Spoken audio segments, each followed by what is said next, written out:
5G Bethelma, des actualités uniques, dynamiques et renversantes dans le journal TV. Université PEF, parcours études et formations, département formation en ligne. Université PEF, Malouchaoano, ni Fampalalambauvau. Université PEF, l'excellence à portée de main.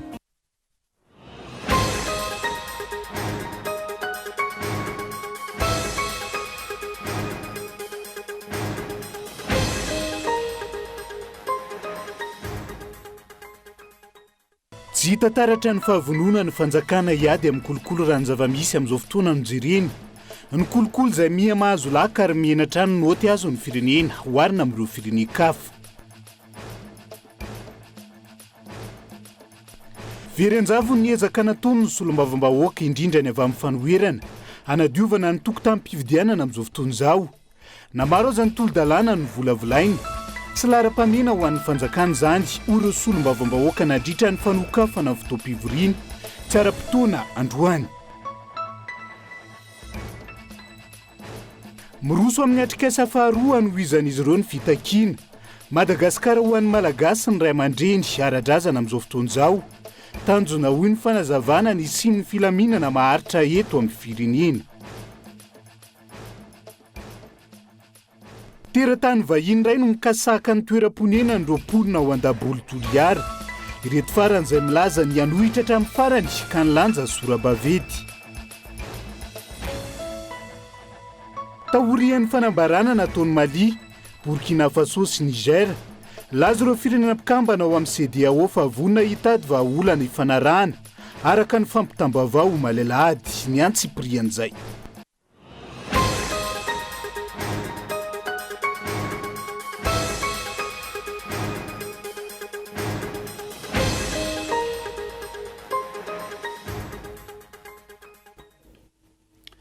Alatsinainy fasivy amby roapolo ny volana janoary taona 2024 akafaliana trano tombo klasy tombo vavy no hitsidiana ny tokantranonao amin'ity alety tonga soa ato anatiny fotoana ny fampalalam-bavao atena ny araba manasanao ihany koa hanaraka izay avy hatrany dia matoa andatsoratra nondeha anokafantsika ny fampalalam-bavao amin'ity alety vonina iady amin'ny kolokolo ve ny mpitondra fanjakana ka hoentitra amin'ny fandraisana andraikitra manoloana ireo tranga maro eto amin'ny firenena amin'izao fotoana izao. Manampiniavana iady amin'ny kolokolo ve mpitondra ka ampiatra araka ny tokony ho izy. Ny fitantanana ny mangarahara ao anatin'izay ny kolokolo izay miha mahazo laka ary mihenatra any ihany koa noty azon'ny Madagasikara raha mitaha amin'ireo firenen-kafa. Gaëtan Andriatsilavo.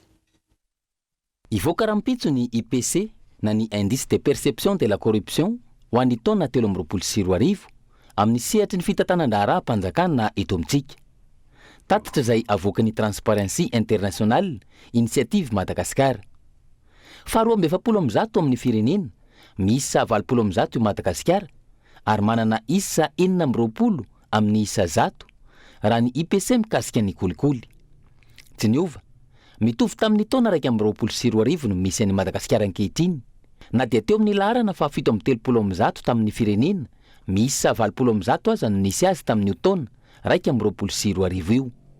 Ambany lavitra ny salanisan'ny tonony ho an'ny ady amin'ny kolikoly no misy an'i Madagasikara.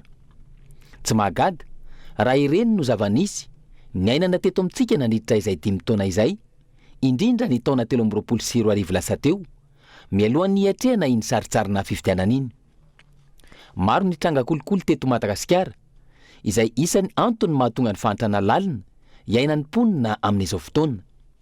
Miainga amin'ny kely indrindra, hatrany amin'ny kolikoly goavana, mahavoasaringotra olona manana andraikitra ambony maro.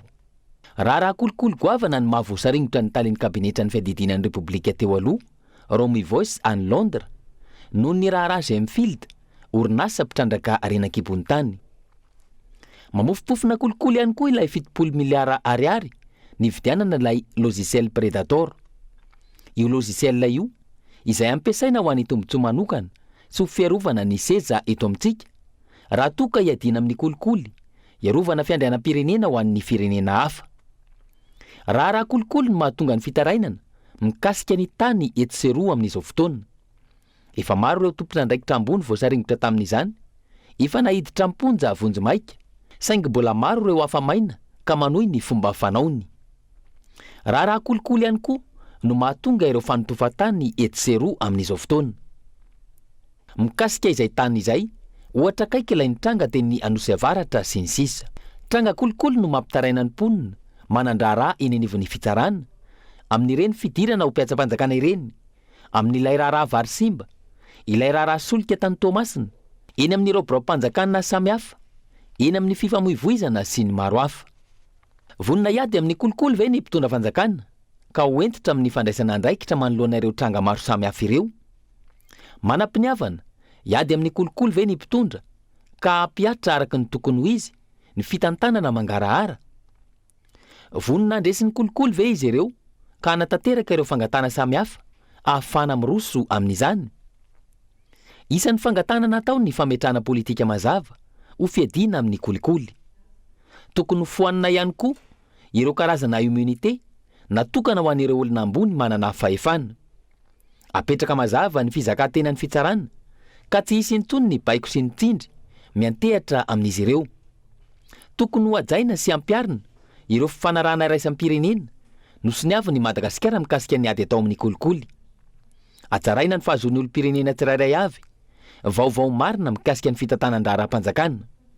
Apetraka ary ampiarina ny lalàna iarovana ireo mpampaneno lakolosy mikasika ny trangana kolikoly, indrindra fanamafisana ny ady atao amin'ny kolikoly eo amin'ny sehatry ny fifidianana. Ohatra amin'izany ny fametrana lalàna, mametra ny vola ampiasainy ny kandida, mandritra ny fotoany ny fampelezan-kevitra, ahafana mametraka ny mangarahara sy ny fahafantarana ny loharanom-bolan'izy ireo, ary ampitoviana lenta ihany koa ireo kandida mpifaninana. Maro ny rafitra enti-miady amin'ny kolikoly eto Madagasikara raha ny afintiny izay matoan-datsoratra ny entiny Gaëtan Andriatsylava izay, fa ny finiavana hanatanterahana an'izay ady amin'ny kolikoly izay no mampametra-panontaniana hatreto. Fa very anjavo ny ezaka sy ireo dingana nataon'ny solombavam-bahoaka maro, indrindra ny avy amin'ny fanoherana, hanadiovana ny tokotany mialoha ny rosoana amin'ny fifidianana eto Madagasikara. Na maro aza ny tolo-dalàna no volavolaina tao anatin'izay, tsy lara-pamena ho an'ny fanjakana izany hatreto, ho ireo solombavam-bahoaka nandritra ny fanokafana fotoam-pivoriana tsy ara-potoana ny antenimera-pirenena sy ny antenimera-ndolona tamin'ity androan'ity ny gouvernementy izay manao izay mamety azy samirery amin'ny fitantanana ny firenena amin'izao fotoana izao. Manam-pirofo ny tsikera sy ny aiai ny lompanao politika, ny firaisamonim-pirenena sy ny vondry ny kandida ireo endrika tsy fahatombana maro tamin'ny fanatanterahana ny fifidianana ny 9 Novambra. Raha nytony adisisika sy ny dingana nadiovana ny tokotany, tsy hitataratra ny fahavonona ny fanjakana ho amin'izay, ho ny filohan'ny komisiona misahana ny fanombanana ny politika mpanjakana eo anivon'ny antenimera-pirenena. Ny raha nahita tamin'iny farany taona iny fa nisy ny fitakiana talohany nanatanterahana ny fifidianana filoham-pirenena noho ny fiheverana, ary araha miaiky izay hoe tsy tomombana ny lalam-pifidianana ary misy zavatra tokony hovaina mba hampadio ny tokotany-pifidianana, nefa ny tsy nampidirina ao anatin'ny lahadinika ireo tolo-dalàna maromaro no volavolainy avy ety amin'ny mpanohitra na mikasika ny lalam-pifidianana izany na mikasika ihany koa ny fandrafetana ny CENI, ka azo hitarafana avy hatrany izany fa na dia ny resaka fisokafana sy fahavononana iara-iasa ka ny tompon'andraikitra indrindra andriamatoa filoham-pirenena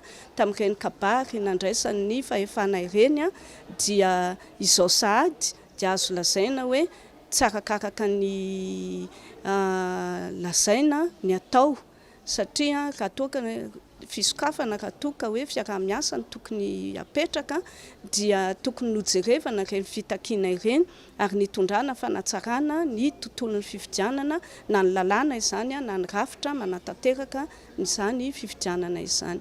Mazava araka izany ny fomba fiadin'ny fanjakana ary isan-kajo politika hanomana ny fifidianana manaraka, ny fikitihana ny lalàna 412 tsipika ohatra 20.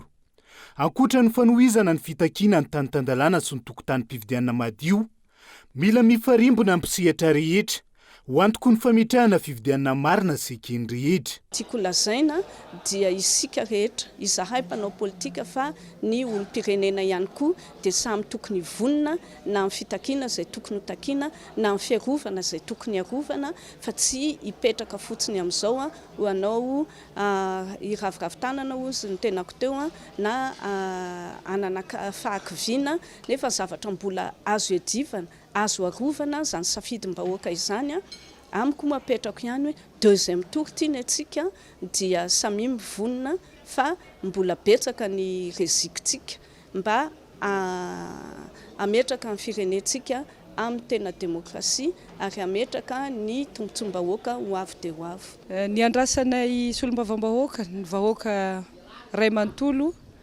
dia tena ho fifidianana marina madio mangarahara mba tsy hisy nikorontana eto amin'ny firenena mba tena ilamina tsy hiverenan'ny krizy matetika. Mahakasika ny fifidianana ben'ny tanàna manokana ny andrasana dia tena fampandrosoana mba ho ben'ny tanàna tena mahavaholana misy asa mivaingana miantraika amin'ny fiainan'ny vahoaka. Mbola baraingo araka izany mahakasika ireo fividianana tokony ho tanterahana eto amin'ny firenena amin'ity taona ity na efatra mitondasa aza ny mpisehatra no nampatsiahany momba io.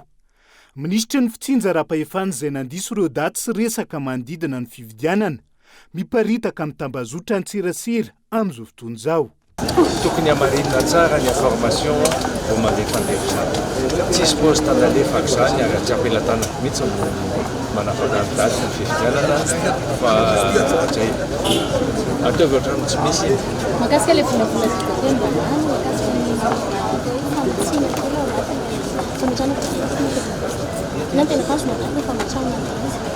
misy aloha angamba ny ometsika ny solombavam-bahoaka ny fanazavana voalohany ka rehefa fampiresaka amin'ny solombavam-bahoaka izy vita ny commission dia fampiresaka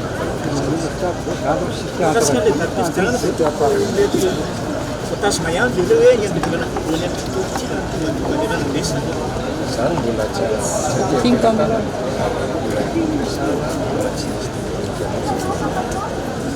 tsy nanaiky ny resaka itsay Christian Androandra nandrasany mpanao gazety mahakasika ireo fanontaniana mila valiny mandidina ny fiainam-pirenena.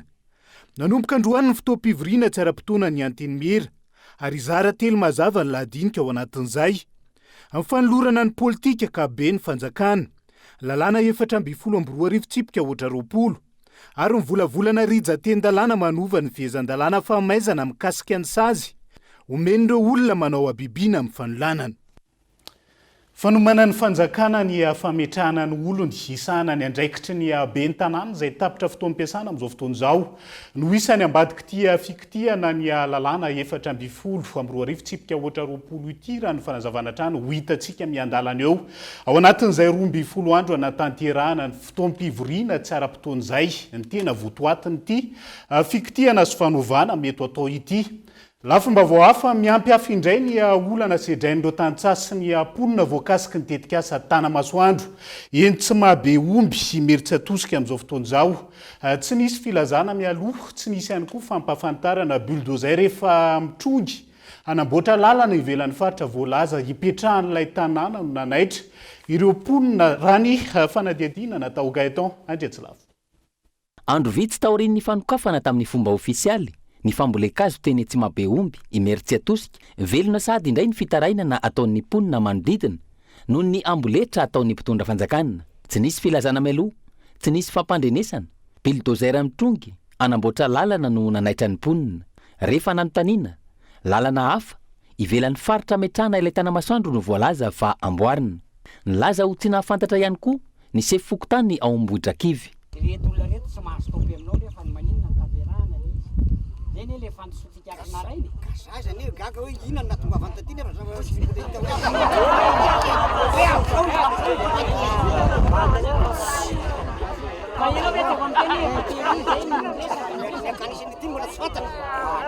dia ipeta kavel ni tadi anak kerai sama turun dia tu fantat tahu ya akhirnya meri nuliran tu mesti lah nggak tahu yang dalam ini dewan aja kataran saya Ilaza izy fa misy mpampiasa azy dia vao iraka izy a ordre matoto ngayet tamin'ny sabotsy maraina io reniko somavy be io tonga teto ka izao no izy feveranay hiasa io mato tonga eo misy ordre naniraka an'io hiasa eo de naniraka azy mihitsy ny tiana ho fantatra hoe le olona naniraka aza mandainga na de kely aza fa misy naniraka mato ianareo tonga eto hiasa. Teo imaso ny fokon'olona nasaina ny antony tompona andraikitry ny asa ny sefokotany ity faran'izay voalazan'ny mponina fa miray petsapetsa ka isan'ny manao ambanin'ny zavatra ny fampilazana ireo mponina voakasiky ny titikasa.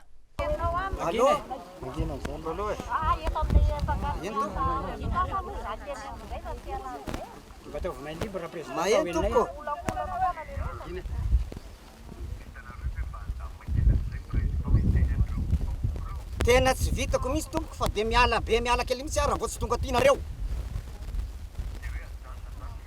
Tsy hoe ajanona fa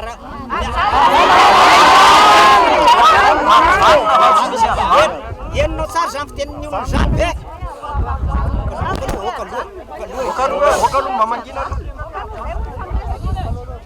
Azonao le tsika moa le hoe lala masaka no atao. De efa vita le riavonany azonao tsara de epitaka ety amin'ny fokotaniko le izy ka le fotoana ny empitanina akety nefa mbola tsy fantatro hoe rovisa sy tsy mifampiantso sika. Za efa niteny tamin'ny zareo alohan'ny esanareo any amin'ny fokotaniko ampafantary herinandro farafara akaikiny ilazako ny fokon'olona de eno izy zareo izy nefa tsy nandefa fitenenana taty amiko ny azay tonga ty eo aneny olana. Tsy anaiky hatramin'ny farany ny tohizan'ny fanamboarana ny mponina natsahatra ny asa ary nangataka fampiresana mivantana izy ireo. Zao ny fanarahantsika ianao zao ny fanarahantsika miangafona zahay hoe tongava midina ty fa lalana io aloha no vahantsika azonao fa izahay hiezaka hiantsy ny tompona andraikitra amin'ity tanamasoandro ty mba hiresaka aminay satria inona ny antony tsotra be le antony rehefa mandeha io zavatra io de tantely afadrakotra amizay zany fa rehefa mandeha io de mandeha le ary zahay ndefa manda inona le lavinay azaka ty ena le taninay aty amin'ny 640 hectara na de fa nisy raha tamin'ireo nandray notification anazy zany ny azy ny tao amidiny fa izahay ny taranakay tsy manana n'ilay tany be da be ho amidy de manda an'izay zahay ka teny ampitondraina ampatsaka tiana ho tonga any an-tanàna anisan'ny manam-pahefana ray ianao ao anatin'ny projet io tatero any amin'ny président zany resaka zany fa izahay keo amin'ny entité rehetrarehetra ho avy tsy ho ela izahay de tsy maintsy ampahafantatra. Raha mpito maraina amin'ny 10 araka izany no voalaza fa irosoana amin'ny fampiresahana eo amin'ny olona voakasiky ny tetikasa sy ny tompona andraikitra. Fiaonana izay atao eny amin'ny toerana irosoana amin'ny fanamboarana ny lalana, andrasana izay mety ho vokatra izany sy ny fivoarany ny toetra rà. Eny tsy mabe omby meritsa tosika sy ny tetikasa Tanamasoandro zay fa raha ny zavamisy amin'ny commune maro amin'izao fotoana izao. Mikatso avokoa ny asa sy ny fanavaozana eny anivon'ireo commune raha ny eto Antananarivo sy manodidina noho ny fahatarany ny fandoavany tahirim-bolam-panjakana ny Tamberiketra izay tokony hositrahan'izy ireo raha ny faneho-kevitra nentin'ireo ben'ny tanàna tamin'ity androany ity. Raha ny faneho-kevitra hatrany tamin'ny volana septambra taona 2024 izany hoe tamin'ny taon-dasa lasa teo no nisitraka farany ny hetra mitambatra na ny impôt synthétique raha ny tao amin'ny commune lasorana ny mpanao gazety tamin'ity androany ity. Mihitsika eny anivon'ny tahirim-bolam-panjakana na ny trésor public malagasy ny Tamberiketra tokony hositrahan'ireo commune sy ireo vondrom-bahoaka itsinja ra-pahefana amin'izao fotoana izao. Efa bolana mahery no efa tsy nisitraka ity hetra mitambatra na impôt synthétique ity raha ny tao amin'ny commune Alasora manokana. Vokany mitsoka avokoa ny asa fampandrosoana eny fotony sy ireo fanamboarana isan-karazany raha ny nambaran'ny ben'ny tanàna androany. Raha ny an'ny commune Alasora manokana efa tamin'ny volana septambra no naharay farany ny io hetra tambatra io zany zahay avy any amin'ny trésor public dia hatramin'izay tena tsy nisy tsony hatreto raha araky ny atao hoe compte tsotsotra zany zay nojerevanay dia mbola atao hoe volana maro no tsy voapiditra ao anatin'ny kitapom-bolan'ny commune hatreto iangaviana ny fanjakana zany mba anao lahara-pameana ny fanjotsahana satria miaina ny vanim-potoana ny fahavaratra, miaina ny vanim-potoana ny volana atao hoe sarotra ny commune amin'izao fotoana izao ary ireny etra ireny no ahafahana mampandeha zany ny raharaha eto anivon'ny commune sy manao ihany koa ireo asa zay tokony ho tanterahana ao anatin'izay atao hoe vanim-potoana ny fahavaratra sy ny asa fampandrosoana eto amin'ny commune izay.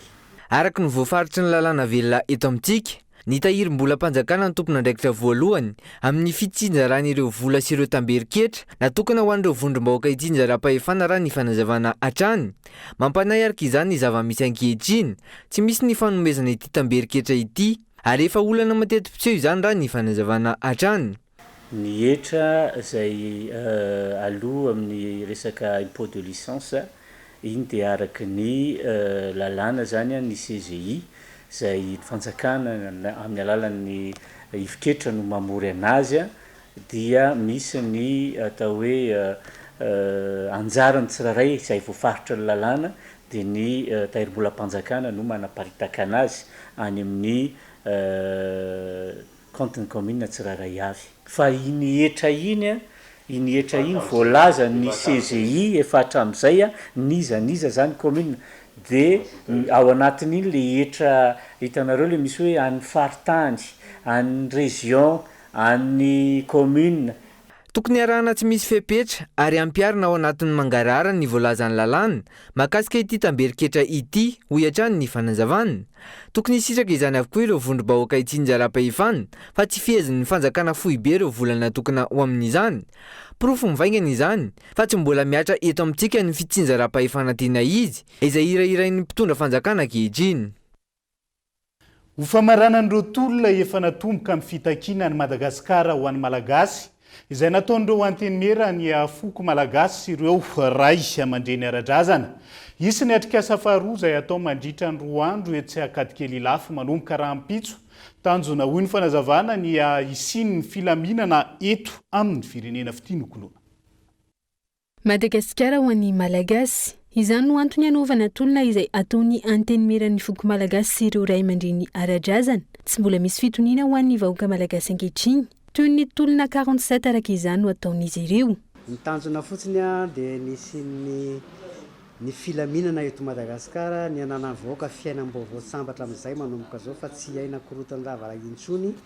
Dikan'izay dia hoe miverina amin'ny Malagasy Madagasikara ary ny Malagasy samy Malagasy no mitondra ny taniny mba ho masy mandidy amin'ny tanin'ny razany amin'izay ny Malagasy mifarana tanteraka ny tolom-panafahana 47. Mifampitohy le izy, zany hoe le ezaka ataony hotohizanay faranany amin'izao dia efa ezaka nataony ray aman-drenitsika tany am-boalohany nanomboka tamin'ny fanjanahantany indrindra tamin'ny tolom-panafahana 47.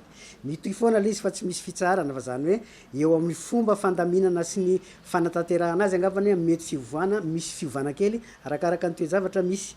Dia zao atao zao dia mbola tohin'iny ary atao hoe famaranana misy ny aza fanomanana famaranana ny tolom-panafahana. Mikorotana amin'ny firenena, manjaka ihany koa ny herisetra manegana Madagasikara raha ny fanazavana hatrany, mijoro ho an'ny filaminan'ny firenena araka izany ny ARFM.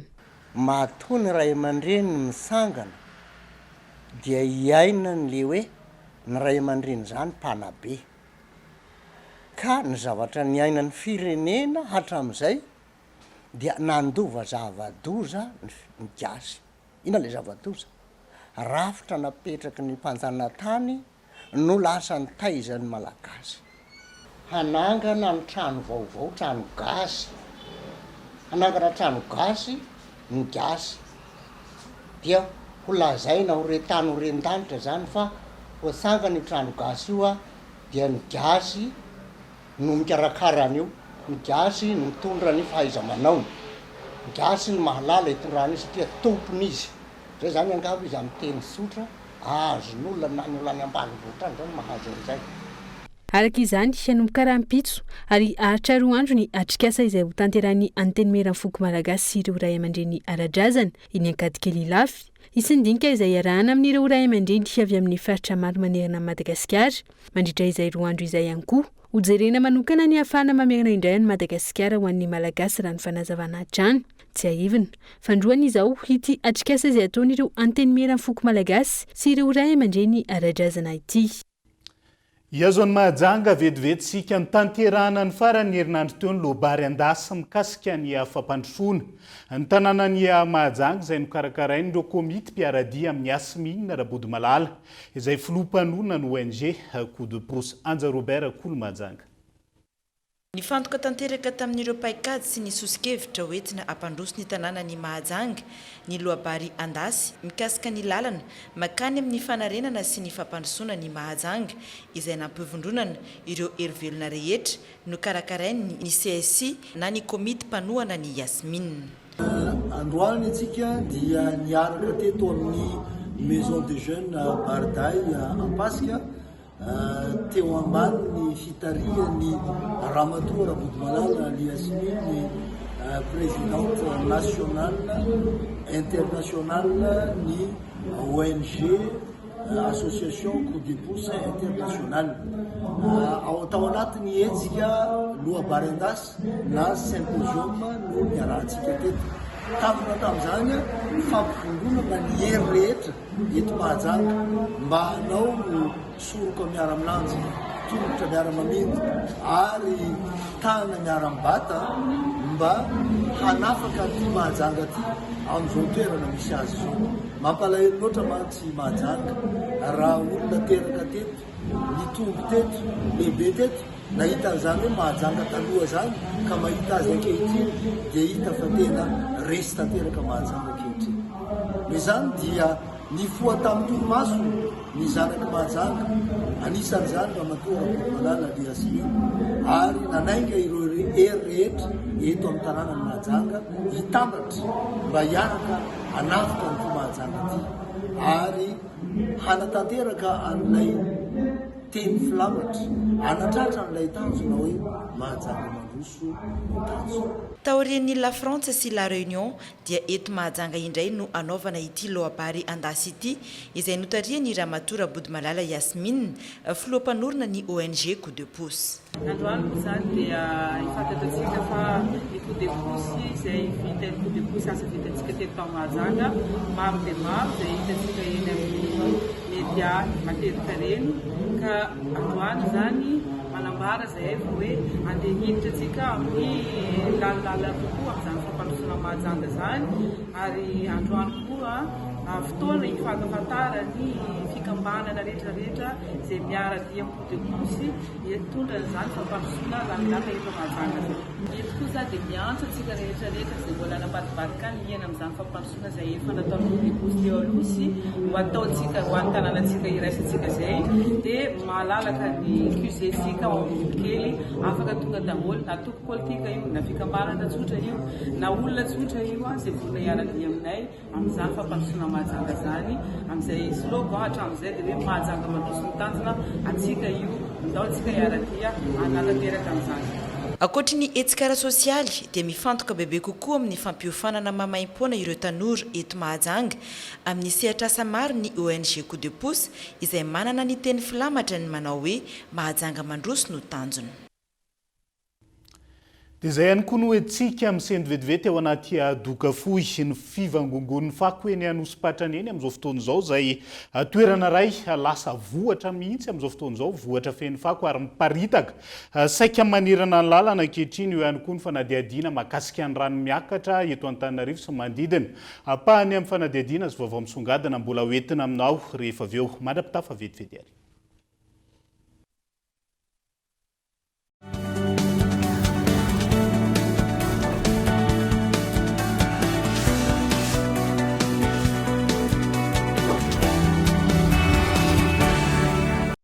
Gratuite.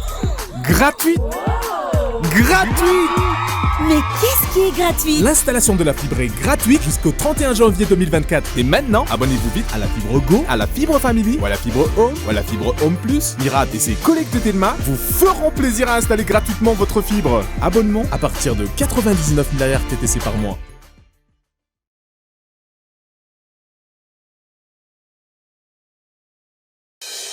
Université PEF. Parcours études et formation. Département formation en ligne. Étudiez en toute liberté où que vous soyez. Rejoignez notre programme de formation 100% en ligne pour décrocher des diplômes habilités par l'État, licence et master. Regroupement en ligne avec interaction. Cursus adapté à la situation des travailleurs en quête de promotion professionnelle ou de reclassement au niveau de la fonction publique. Équipe pédagogique dynamique pour assurer les mentions de votre choix. Informatique. Option administration réseau, génie logiciel et base de données. Management et administration des affaires. Option finance et comptabilité. Entrepreneuriat. Droit, diplomatie et relations internationales. Option droit public, droit privé, diplomatie et relations internationales. Rejoignez notre programme de formation 100% en ligne, Université PEF, l'excellence à portée de main. Contact 038 45 085 85 020 85 085 85.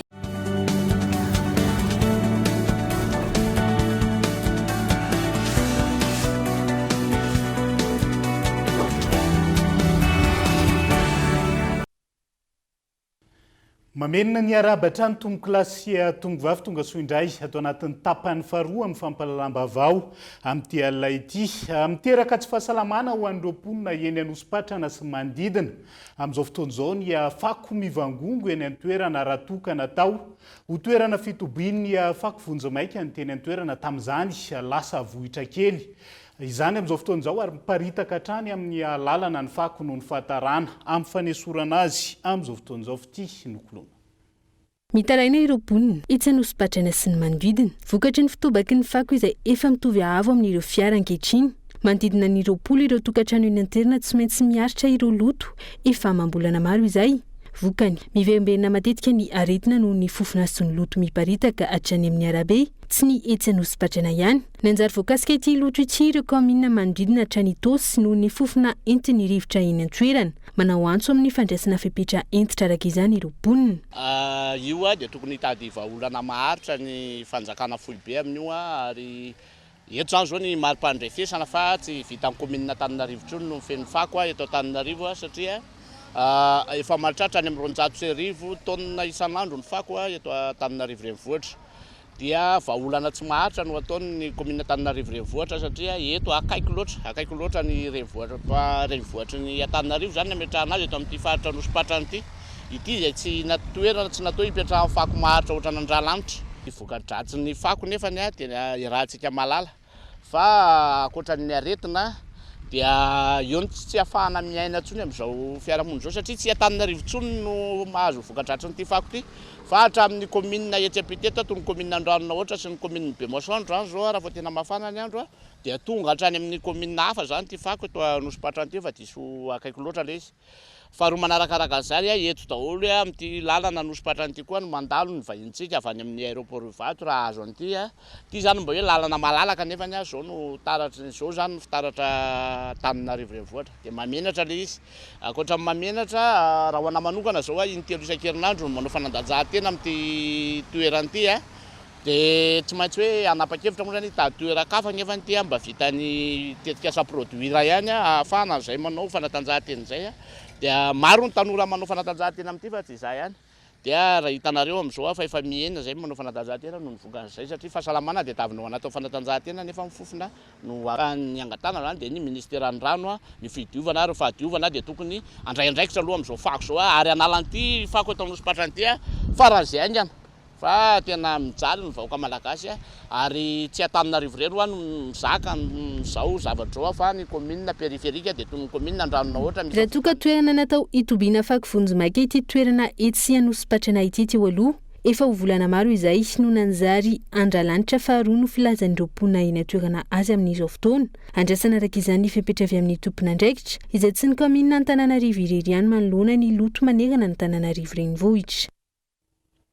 Ampany amin'ireo fako mivangongo eto Antananarivo sy manodidina ihany reny teny Anosipatrana reny fa misy ihany koa ny andralanitra 1, 2, 3 sy ny maro hafa. Ao anatin'izay fa olana maro no sedraina ho an'ireo mponina amin'ny faritra ivy eto Antananarivo sy manodidina.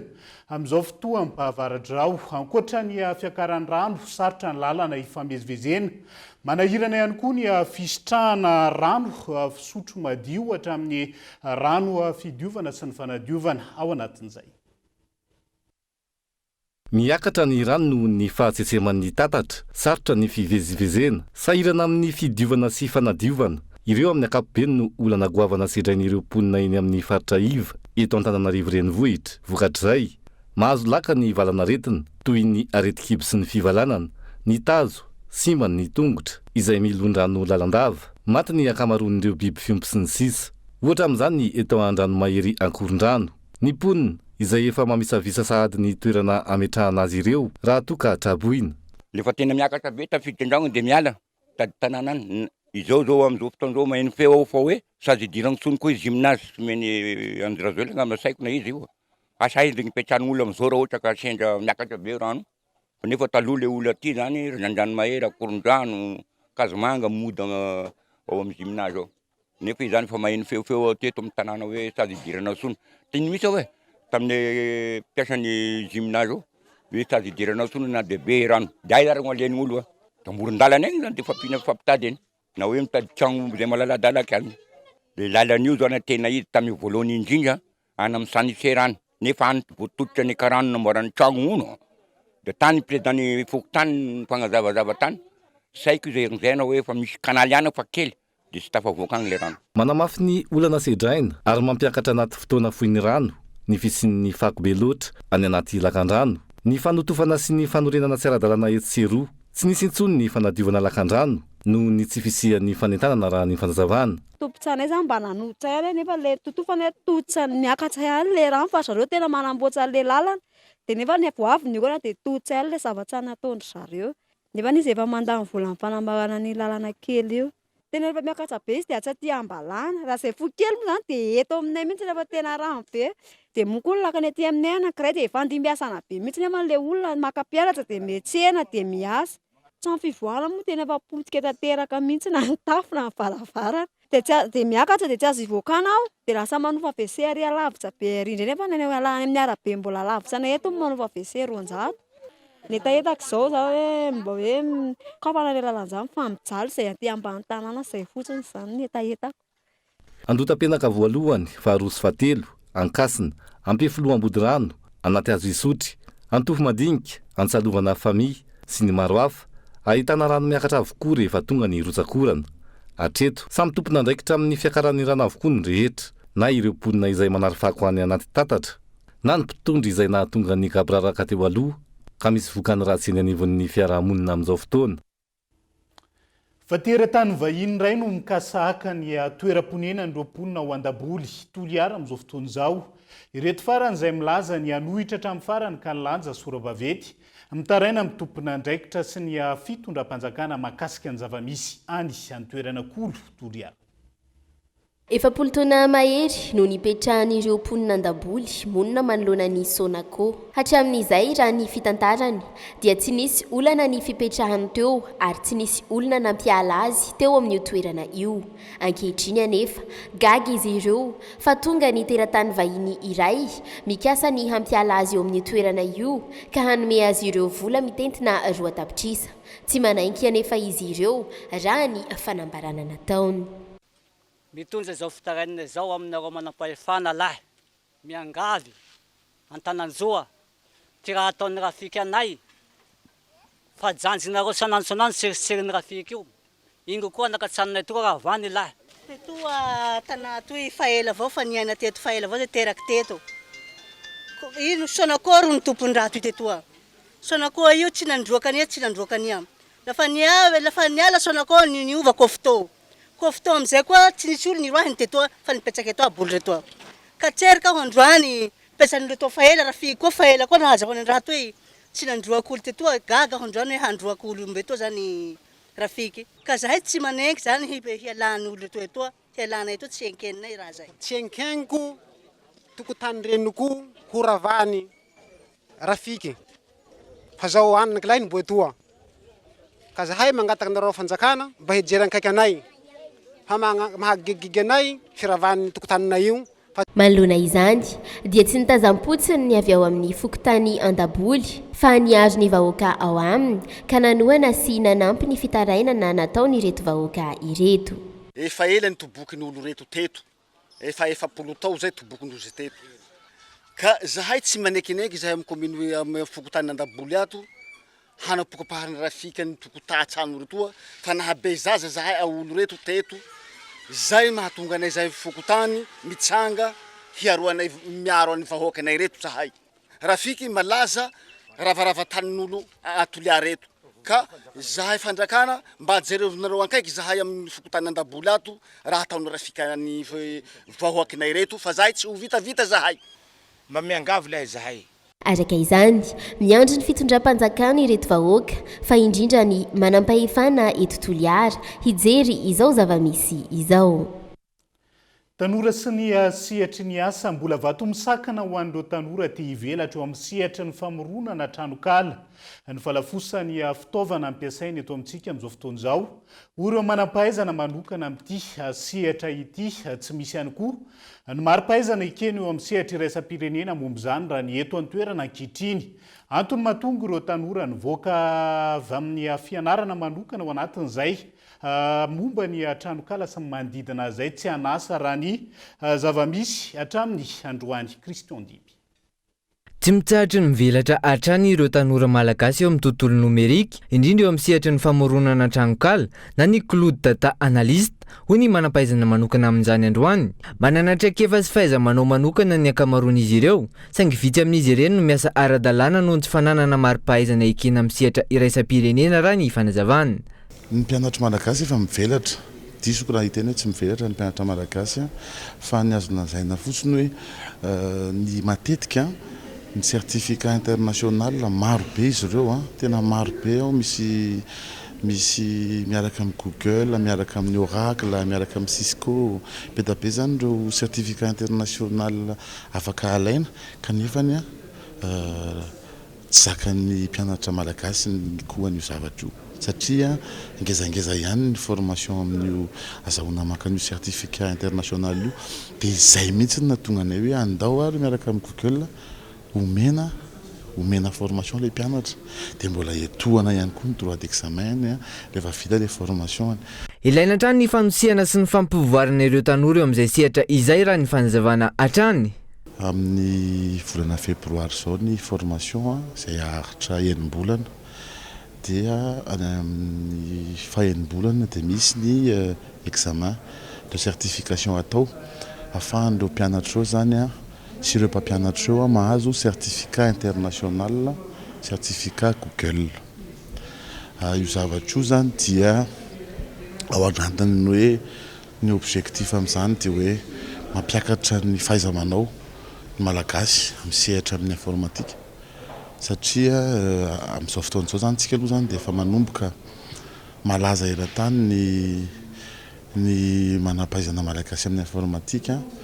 Raha tsy teny fotsiny aho hoe maro ireo ingénieur informatika lasa any Canada, France, Belgique, Maurice dia vao may zany ampiakatra koa ny traikefan'ny ingénieur malagasy raha mipasy amin'ireo certificat international Google reo. Natolotra tamin'ny fomba ofisialy androany teny Ivandro moa ity tetikasa Claude Digital Leader ity. Tetikasa izay iombana bebe kokoa amin'ny fampiofanana ireo tanora eo amin'izay sehatra ny Google Claude izay. Isaraka izany ny fampiofanana ireo mpianatra maherin'roanjato isa avy amin'ireo sekoly ambaratonga ambony eto Madagasikara. Iverina hiazo any Mahajanga vetivetsika ny farany herinandro teo no ny fampitoana ireo olom-pirenena tao anatin'ny faritra Boeny. Naboly zanakazo tao amin'ny commune ambanivohitra Antanambao, Andralava district ny Marovoay. Toeran'izay misitaka ny tanan-dehibe no ny safidiana manokana tamin'ity taopambolekazo 420 ity izay notariany afitaly avy amin'ny paritry ny tontolo iainana tany an-toerana Anja Robert Kolo Mahajanga. Velaran-tany 20 hektara amina velaran-tany 20 hektara izay tantanina sy arovan'ny PLE ao Anospay, Antanambao, Andranolava distrikany Marovoay no nambolena azo ho an'ny faritra Boeny ny maraina ny zoma 20 ny volana janoary izay tafiditra indrindra tamin'ny fanokafana ny taopambolekazo 420. Tsy toy ny mahazatra hatramin'izay ny toerana nambolena azo ho an'ny Mahajanga fa nomendanja bebe kokoa ireo tantsaha aty ambanivohitra. Ka ny safidiana manokana ny aty ambanivohitra mba ialana ny andrenivohitra foana ny fambolentsika azo. Raha ny antotanisa eto Madagasikara no jerena dia tsara ny alalantsika fa isika dia perte zany hoe misedra fatiantoka 100 millions d'hectares isan-taona vokatry ny fahampiteniny ala eto Madagasikara nefa atsika ny politika mpanjakana amin'ity taona ty dia 90 000 hectares no enjena ny fambolekazo no enjentsika amin'ity taona ty ho an'ny faritra Boeny dia manenjika atsika 6 000 hectares midika zany zavatra zany fa misy fahasimbana be ny tontolo iainana eto amintsika eto ary miasa ripaka ny ala miapotika ny ala zany miamiena ny rakotrala eto amintsika mahatsapa atsika fa miasa ratsy ny tontolo iainana ka mila arenina zany zavatra rehetrarehetra zany olom-pirenena maro isan-tsokajiny izay mahatsapa ny mazava-dehibe ny fanarenana ny tontolo iainana izay efa miasimba no tonga tetỳ Anosy-Pay. Io ma isan-taona atsika manao le fambolekazo irahana amin'ny fanjakana zany izy io fa mahatsiaro tena koa izay amin'ny sehatry ny fizahantany ataoko hoe entité rattaché amin'ny fanjakana izay ataoko hoe semi privé zany fa mahatsapa fa ilaina ny fambolekazo amin'ny araka an'le fahitantsika hoe misy ny fiovan'ny toetrandro dia nefa nyzany tontolo iainana zany koa dia ataoko hoe capital izay amidy ao anatin'izany sehatry ny fizahantany zany noho izany dia tena hoe resy lahatra izahay zany amin'ny fizahantany no ofisipatry ny fizahantany sy ny mpisehatra amin'ny fizahantany hoe tokony anao ny reboisement na ny fambolekazo zany. Ny afatra moa zany hoe mamboly atsika isan-taona efa mamboly foana fa le fiarovana le fikojakojaina zany iangaviana zany ny manodidina aty sy ny tsirairay mba hanara-maso hijery akaiky ny ireo hazo izay nivolena mba hampaharitra azy zany hoe amin'ny taona manaraka atsika raha mamboly tokony efa mba efa lehibe le navoly dia miezaka koa mandrakotra ala hatrany miezaka manampy ny surface izay tokony amboletsika hazo zany. Zanakazo karazany efatra izay aingam-pitombo sy mifanaraka amin'ny toetrandro eto Mahajanga no novolena tetỳ Anosy-Pay. Ny tetikasa PL eo sy ny vondron'olona ifotony no manara-maso mikojakoja ary miaro ireo zanakazo novolena teto. Ny lohahevitra noraisina nandritra ity fanokafana ny tompambolekazo ity dia ny hoe manarina tontolo iainana, manatsara famokarana, mamelona aina maro. Fatahorian'ny fanambarana nataon'ny Mali, Burkina Faso sy Niger nilaza ireo firenena mpikambana ao amin'ny CEDEAO fa vonona hitady vahaola ny fanarahana araka ny fampitambavao navoakan'izy ireo omaly alahady. Manandanja lehibe ireo firenena misa telo ireo raha miala izy ireo. Very hatrany amin'ny 4.7 isanjato ny velaran-tany ananan'ny CEDEAO. Very ihany koa ireo mpanjifa manodidina ny 5.7 tapitrisa amin'izao fotoan'izao. Mbola andrasana ny fanambarana ofisialy sy mivantana mikasika io fampitambavao navoaka ny teo anivon'ny CEDEAO io. Ao anatin'izay maresaka iraisan'ny pirenena izay hatrany fa any Frantsa nitoy androany hetsika fanerena ny gouvernemanta irosoaingana amin'ny fitadiavam-baolana ialana amin'ny krizy izay sedrainy tantsaha any an-toerana amin'izao fotoan'izao. Fanakanana traktera ampolony maro ny autoroute manodidina ny Paris no nentin'ireo tantsahana anehoanan'izay atezeran'izay ankilan'izay. Nikatona tanteraka ihany koa ny fifamvozana miazo ny commune iray ao Frantsa vokatry ny fanakanan-dalana hatrany. Diso fanantenana tamin'ny kabary nataon'ny Praiministra Gabriel Attal ny zoma lasa teo nanoho ny hetsika tamin'ny alalan'ny fanakanana ireo autoroute manodidina ny Paris indray androany ireo tantsaha ao Frantsa. Ireto farany izay tsy hivina fa efa nanakana ny autoroute A9 ny alakamisy lasa teo tao Nîmes ka izao niverina nanakana ny autoroute A16 ao Beauvais izao indray. Tsy hivina isan'ny fitakiana voalohany andrasan'ireo tantsaha ao Frantsa amin'ny alalan'ny confédération'izy ireo amin'ny gouvernemanta ao an-toerana ny mahakasika ny vidim-bokatra ahafahan'izy ireo miaina. Ireto farany izay saika maty antoka hatrany tsy mbola nisitraka ny vidim-bokatra izy ireo araka ny tokony ho izy hoy ireo tantsaha. Ankoatra izay, ny mahakasika ny fanafarana ireo vokatra toy ny legioma sy ny voankazo avy any ivelany izay tsy mifanaraka amin'ny fenitra takiana ao la Frantsa. Eo ihany koa ny mahakasika ireo fitsipika ara-tontolo iainana tahaka ny tsy fahafahana mamokatra amin'ny 4 isanjato ny tany ao an-toerana hanomezan-danja ny biodiversité. Mifarany eto indray ny fiarahantsika ho an'ny androany naiza misy anao ankasitrahany ianao tsy nisaraka taminay tao anatin'izay 7:70 minitra nitondrana ny fampahalalam-baovao zay mandrapitafa ho amin'ny raha-pitondra tompolasy tombovavy veloma tompo.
Université PEF. Parcours études et formations. Département formation en ligne. Université PEF, nanutra wanato, ni fampalana baobao. Université PEF, l'excellence à portée de main. 5G Batelma, des actualités unies, dynamiques et renversantes dans le journal TV.